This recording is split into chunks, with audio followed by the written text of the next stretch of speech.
How to build a customer support portal for your e-commerce store. Then click on Publish button. To create customer portal, log in to your Formulu account and choose the dashboard where you'd like to add a portal.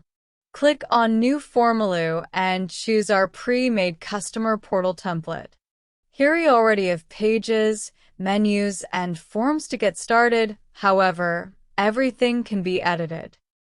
Once you enable the edit mode on the dashboard, you can change the look of dashboard pages and menus and their contents, remove, add, or edit desired ones. To turn any dashboard into a portal, click on Share, Publish, and Publish your app. Here you can preview the link, customize the domain, and unpublish the app if you need to make some changes to it.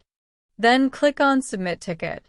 You are free to edit or modify anything on this web page as you wish.